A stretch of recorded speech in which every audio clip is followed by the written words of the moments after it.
है कि अब राजनीति में जो बैच 77 था वो बूढ़ा तो हो ही गया है और निश्चित तौर पे उम्र के हिसाब से उनको अगले 2, 4, 5 साल में मैदान खाली करना पड़ेगा। तो सवाल है कि जब मैदान खाली होगा तो जो नया मैदान सजेगा, युद्ध का, रण क्षेत्र का जो बनेगा, उसमें सेनापति कौन होंगे? तो यही युवा लोग होंगे।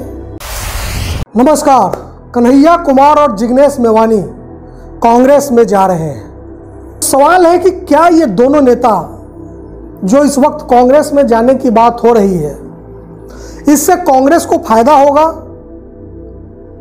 या इन दोनों को कांग्रेस से फायदा होगा?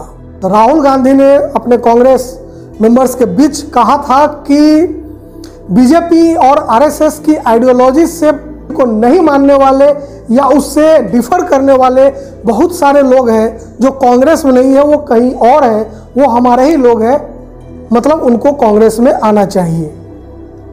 लेकिन क्या कांग्रेस में जो बीजेपी और आरएसएस के विचारधारा को मानने वाले लोग हैं, क्या वो कन्हैया कुमार और जिग्नेश मेवानी जैसे लोगों को डाइजेस्ट कर पाएंगे, उनका स्वागत करेंगे?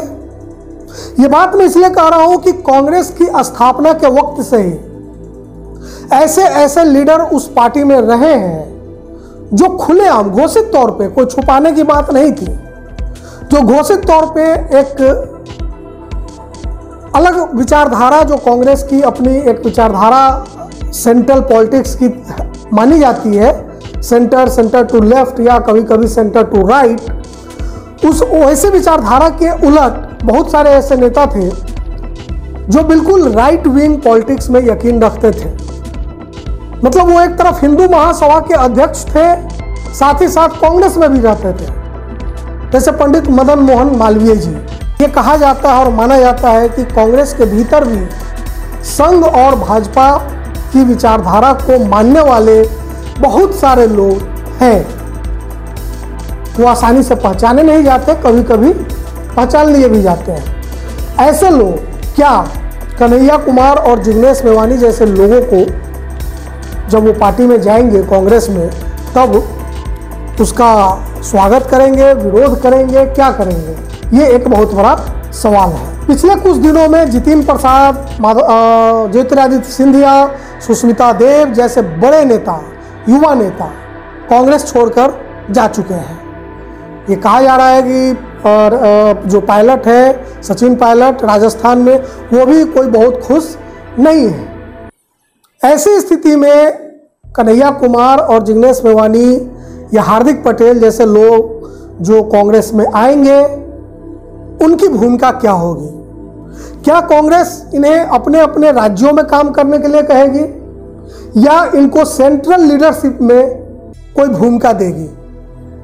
ये दोनों स्थिति जब क्लियर होगी तब इस बात को भी समझने में आसानी होगी कि आखिर कन्हैया कुमार जैसे लोग, जिग्नेश मेवानी जैसे नेता आगे चलकर, खास करके 2024 के इलेक्शन में इनकी भूमिका क्या होगी। लेकिन इस पूरे पहलू का जो सबसे पॉजिटिव एक एस्पेक्ट है जिस पर भी चर्चा करना भी जरूरी है, वो ये है कि हिंदुस्तान की राजनीति पिछले 25 सालों में जो हमारी पीढ़ी के, अब मेरी, आपकी, हम सब की पीढ़ी जो अभी लगभग 45 साल की उम्र के लोग हैं, और वो जो पिछले 25-30 सालों से राजनीति देख रहे हैं, हम लोगों ने एक चीज गौर किया होगा कि इस वक्त हिंदुस्तान की राजनीति में, खास करके उत्तर भारत और केंद्र की राजनीति में बैच 77 का वर्चस्व है।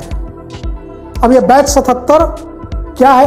वो विपक्ष में भी है, वो सत्ता में भी है, वो सरकार में भी है, एक जाता है दूसरा आता है, बैच 77 है। अभी बैच 77 है, समझ ही रहे होंगे आप।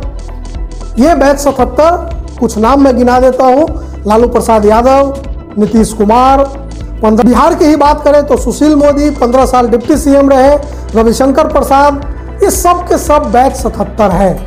इवन जो हमारे मौजूदा प्रधानमंत्री जी हैं नरेंद्र मोदी, वो भी बैच 77 है। बैच 77 मतलब आपातकाल का विरोध करते हुए जो एक लीडरशिप डेवलप हुआ हिंदुस्तान में जेपी के नेतृत्व में, वो बैच 77 है।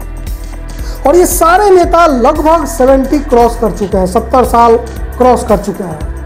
मतलब ये पता नहीं ये तुलना सही होगा या गलत, लेकिन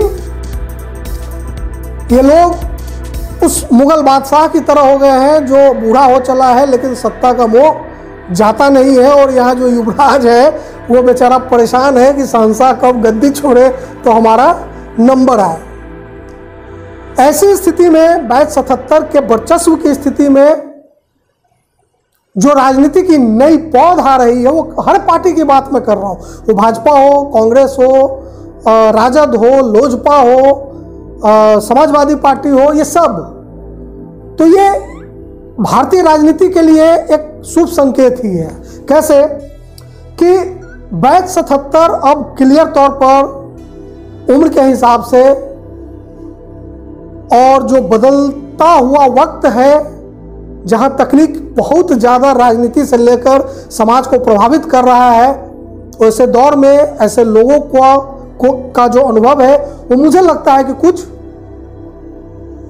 आउटडेटेड हो चला है। ऐसी स्थिति में बिहार में अगर हम बात करें तो राजद में तेजस्वी यादव, जेएनयू की पॉलिटिक्स से ही निकलकर, छात्र राजनीति से निकलकर जो एक बहुत ही तेज तर्रार छात्र नेता निकले जयंत जिज्ञासु, वो राजद में आए। ऋतु जायसवाल जैसी युवा महिला को राजद काफ़ी तवज्जो दे रहा है। मनोज झा हैं और तमाम इस तरह के लोग हैं राजद में। लोजपा में अब हालांकि पार्टी बट गई, लेकिन लोजपा का जो एक चेहरा है, रामविलास पासवान जी का जो उत्तराधिकारी है वो चिराग पासवान है, वो भी युवा है। भाजपा में भी शाहनवाज हुसैन है, उनको यहाँ मंत्री बनाया गया। राजीव प्रताप रूडी है, युवा है। ऐसे लोग अब आगे आ रहे हैं। अब ऐसी स्थिति में कांग्रेस की तरफ से कन्हैया कुमार अगर बिहार जैसे अगर वो ज्वाइन करते हैं कांग्रेस, अगर उनको केंद्रीय नेतृत्व में कहता है कि आप जाइए बिहार संभालिए या बिहार में कांग्रेस को मजबूत कीजिए, तो पिछले कुछ दिनों में हमने देखा है कि बिहार कांग्रेस में एक वक्त में बड़े कद्दावर नेता हुआ करते थे। वो आज एक भी ऐसा नाम नहीं है जो आप एक झटके में ले सके कि कांग्रेस का कोई एक बड़ा नाम।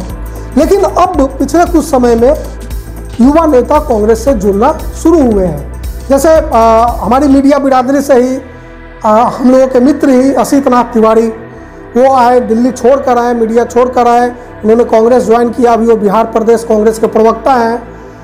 और अब कन्हैया कुमार अगर आते हैं, वो बिहार संभालते हैं, बिहार कांग्रेस को अगर संभालते हैं तो ये कांग्रेस के लिए मतलब एक अच्छी बात होगी। और ओवरऑल एक जो बिहार की पॉलिटिक्स है उसमें एक युवा पॉलिटिशियंस की आमद होगी, वो एक अच्छी बात है।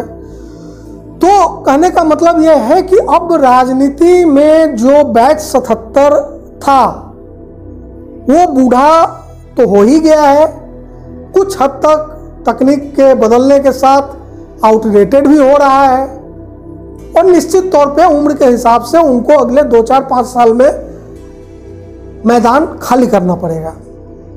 तो सवाल है कि जब मैदान खाली होगा तो जो नया मैदान सजेगा युद्ध का, रण क्षेत्र का जो बनेगा, उसमें सेनापति कौन होंगे? तो यही युवा लोग होंगे।